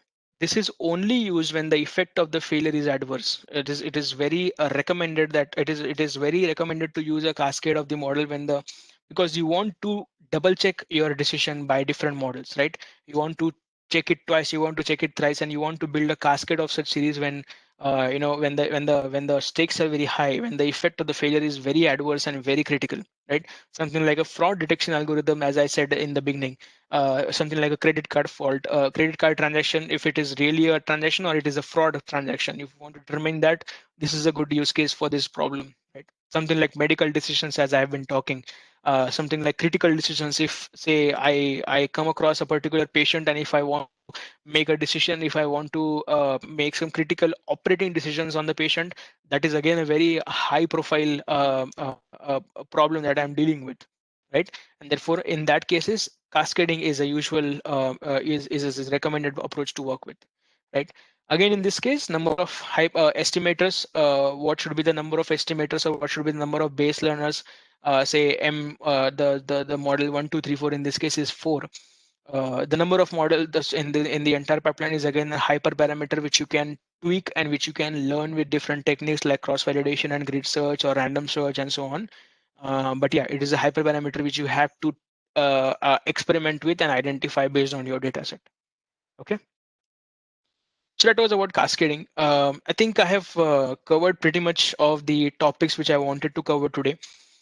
So let us give a brief recap of what we learned in the entire session. So initially we saw what is the essence of the ensembling methods. Why do we need it, right? What is the advantage that we get, or what is the edge that we get by using ensembling algorithms with respect to the conventional individual algorithms, right? We looked at the bias variance trade-off characteristic, because that characteristic is a very decisive, is very important decisive factor when we are talking about such models, right? And then we also looked at the recap of the decision tree algorithms, because decision tree is an important factor when we are talking something about a bagging algorithm or a gradient boosting algorithm and so on, right? Then we started with the four different approaches, right? Four different approaches of onscaling. We started with bagging. I explained what bagging means. I explained a very popular example of bagging, which is random forest algorithm. I explained what it actually means, what is bootstrapping, what is aggregation, what are the pros and cons, and what should be the ideal depth or recommended depth of each of the decision tree in the bagging algorithm, right? Then we also looked into the boosting or gradient boosting to be precise algorithms, right? What does boosting means? How we train a model when we are building a gradient boosting algorithms, right? What is the meaning, or what is the training procedure, right? How do we or what is the ideal depth or ideal base learner to be used in the gradient boosting algorithms, right? What are gradient boosted decision trees, right? In that case, and we talked about the residual error, the pseudo residual errors and derivatives in that case, right? Then we talked about the stacking approach, where we have something like an aggregation of classifiers, and then we have a meta classifier in that case, where the meta classifier is being trained on the predictions of each of the base learners, right? We saw what it means mathematically. We saw what advantages does it give. We also saw the drawbacks of the stacking approach, and when should we use it and when should we not use that, right? And finally we saw the cascading approach, right? When do we use cascading, what cascading means, what things that you should take into consideration before moving for the cascading approach, right? You need to be ready with the computational expense that you will be getting because of cascading models. What are the advantages of using cascading models, like interpretability, or say you can tap in at any particular place and find out the intermediate probabilities and so on.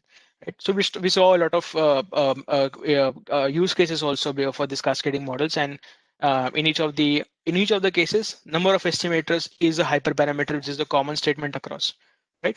So we saw each of these four approaches, and I have a final slide which kind of summarizes or kind of gives you takeaways, right? For you to take home from this session. Something which I want you to remember when you will be thinking about ensemble learning, right?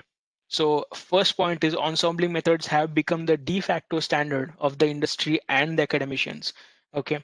When we, when you search any contest on Kaggle, right? You might know about Kaggle. Kaggle is nothing but where the data scientists go and compete with each other to solve different problems, right? If you see the leaderboard of any contest, you would be either seeing a deep learning algorithm or you would be either seeing an ensemble learning algorithm, right? These algorithms are pretty much have they become a very first hand experience for each of the data scientists who are working in this domain, right? Clearly because of the advantages that it gives. If you try out any particular toy data set, you will identify that the performance numbers or the accuracy numbers, or say the precision and the recall scores of these models are very high, or at least you will getting a very considerable edge over the individual algorithms, right? And Kaggle is all about contests, right? You can win the contest by even a difference of 0.01 as compared to the others, other accuracy values, right? So be it industry or be it academicians or be it any data scientists who are competing at such platforms, ensemble learning is something which will be used by a lot of people, and it has become the standard value or standard practice now, right? Again, they provide an edge over the conventional individual algorithms because of the with the more and more data set that has been coming in now, the complexity of the data set, the high dimensionality in the data set. Because of all these reasons, the ensemble learning provides an edge over training individual algorithms, right? I personally have used this such algorithms a lot of times when I was doing my research in both academics as well as industry, and they have proven to be very useful. So next time, I mean, whenever you have a particular problem to solve in hand, usually what people think is they can directly start, if they have a lot of data, they can start doing deep learning on top of it, right? Because deep learning, you don't have the headache of crafting your own features when you are dealing with deep learning, right? But it is always advised that you should not you should not blindly go for deep learning solutions if you are not sure of the problem's complexity. You should try with such algorithms like the conventional algorithms that we have. You should try with the ensemble learning algorithms which we have talked about today. You should try with their drawbacks and their pros and cons. And still, if you are not sure, and still if you think that these can be better solved by deep learning algorithms, then you can go with DL algorithms, right? Because DL algorithms, along with them, bring a lot of other drawbacks and complexities along with that, right? Uh, when we talk about ensembling, ensemble neural networks are also making huge progress now, right? What we saw in the entire session is ensembling of different conventional algorithms, or the shallow learning algorithms as we call it, right? Say for example, decision trees, right? Or say for example, logistic regression. These are shallow learning algorithms. What we can, I mean, if you talk about the recent conferences or recent research paper that have been published in the past 2 to 3 years, people have also tried something like ensembling of the neural networks, right? I have put a diagram over here, which is actually an ensembled neural network algorithm where you train your a series of neural network models. Now, each of these neural networks will be, say, a shallow deep learning models, but you can build an ensemble from them, and you can make a very informative decision, a very good prediction, as you will be as each of the neural network, because in neural networks you don't need to worry about the feature extraction step. The feature extraction is done by the neural networks themselves, right? So each of the neural network will be trained to extract different features. You will be training them with different by focusing on different characteristics of the data set, and you'll be making a very decisive prediction based on that. So ensemble neural networks are making news nowadays. Say if I talk about cascading of the neural networks, right? Say one neural network can do something like a denoising, right? Denoising is a very popular problem in computer vision, right? So for example, if you have a noisy image, right, which may be coming in from different sources, and if you want to denoise that image, then you can focus one neural network to do the denoising, right? And say if you want to not only denoise the image, but you also want to make certain changes to the image. Say for example, style matching, right? This is again a problem in deep learning where or computer vision where you want to change the style of the image, right? Say if you have a natural image, you can make it something like an animated character, right? There are models that do that, right? So you can have one model which will do the denoising, you can have another model which will do the style transition, right? And these models will will run in a cascaded mode, and the final prediction that you will get will be a denoised style transitioned image, right? So this is a very a very a popular method of combining the power of different deep learning models, and you can see that this has been making news in the papers recently, and you can papers in the sense research papers. So you can say that this has been used very frequently in computer vision problems, and they are going to be the future of deep learning algorithms as more and more GPU compute and more data sets are becoming available. Heavier algorithms and ensemble neural networks are going to be there in the future, as far as I can say, right? So an educated combination of such algorithms, right? What we are not just going to add up the predictions from them, we are going to do a very creative or a very educated combination of the outputs from each of the algorithms. So a good combination of algorithms, of a very well-trained algorithms, can boost the performance of any machine learning system, and you can make very informative decisions based on that, right? So ensemble learning is something which you should have an eye for whenever we'll be learning something in the field of machine learning. Whenever we'll be reading some research papers in this field, you should always look if you can improve the performance of those research papers or the models that are used in the research papers with the help of ensembling or not, because that is going to give you an extra edge in those cases, right? So that was what I had. Before I think we are at 10 minutes to 5. I also, along with this PPT, I also want to share some resources. I don't know if browser is visible. If it is not visible, Zope sir, just tell me if it is not visible. I'll reshare the screen. I have switched to browser now. Or anybody from the participants can tell me. Yeah, it's visible. It's visible. Okay, thank you. Okay, so initially we looked at the random forest classifier. This is again the scikit-learn page. This is a gradient boosting classifier page, right? This was something which we covered in the boosting algorithms, where gradient boosting was something which we covered. So there are a lot of parameters over here. Again, you can tweak each parameters in this case. But when you're talking about the gradient boosting algorithms, the implementation by scikit-learn is not the most optimized implementation out there, right? There is another library which is usually used, which is typically used when we are talking about gradient boosting algorithms, and that is nothing but the XGBoost. Okay, so this is the XGBoost page. You can search on Google XGBoost. XGBoost actually started off as a project from some PhD students from an university, and now it has turned out to be a very an award-winning package which has won a lot of competitions on Kaggle and so on. And even in industry, this has become very popular, because this not only gives you a very good optimized gradient boosting solutions, but it also allows you to train your models on GPU. Okay, that GPU capabilities in this libraries are very useful, and if you have a very complex data set, you can surely try out this library, and you can surely try your models or try build your models with this library. So just for the gradient boosting algorithms, I'll recommend you to try out this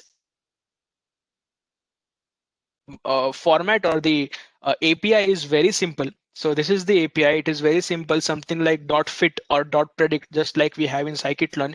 So the API is very simple to scikit-learn because they have provided a wrapper in this case on top of their library, which will be something like very similar to scikit-learn. So you can the people who are very comfortable with scikit-learn will find it very easy to use this library as well.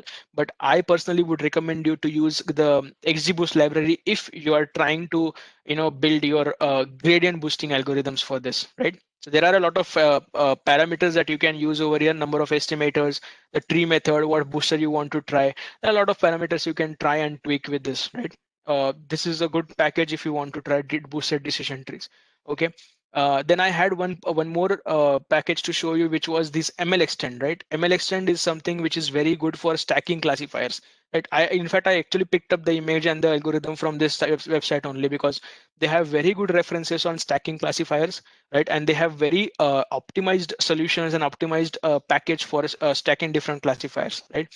Even they have given us a source code where say a sample code where they're using their stacking classifier for from ML extend, right? So you can see that they have if you just go walk through this code, you can see that they have built 3 different classifiers over here. One is k-neighbor, second is random forest, third is Gaussian naive Bayes, and finally the logistic regression. And what they have done is they have built a classifier using these 3 classifiers, and then meta classifier, as we saw in the stacking process. There is a need of the meta classifier is the logistic regression in this case, right? And they have shown this output with this case. So it is very simple. You just need to pass in what are the classifiers and what is the meta classifier, and simple. It is very similar to scikit-learn again because most of the third-party libraries would be very similar or will be following the APIs similar to what scikit-learn follows because of the popularity of scikit-learn. But you should surely have an eye on different libraries because of the advantages that they provide, right? So there are better libraries than scikit-learn, so and it's very easy to switch to them.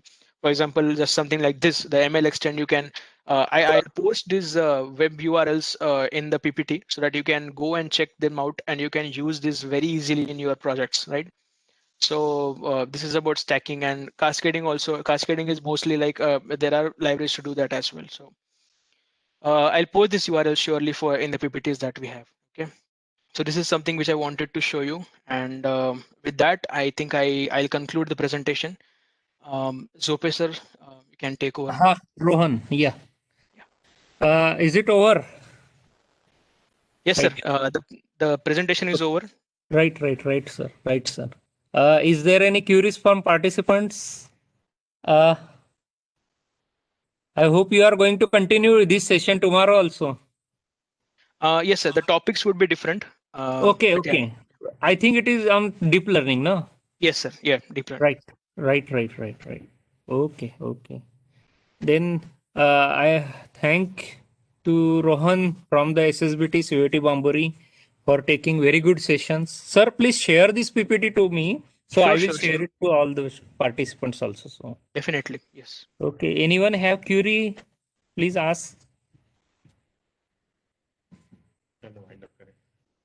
I think everyone has got a clear idea about all the things. Okay. Thank you, Rohan. Then Thank you. we will Thank meet you so tomorrow. much. No problem. Sure. Thank you, sir. Thanks for listening, everyone. Thank you. Right. So today we are ending the session of 5th day. So tomorrow, please join at 8:30. We will go for the next one session of Rohan. Okay. Thank you very much.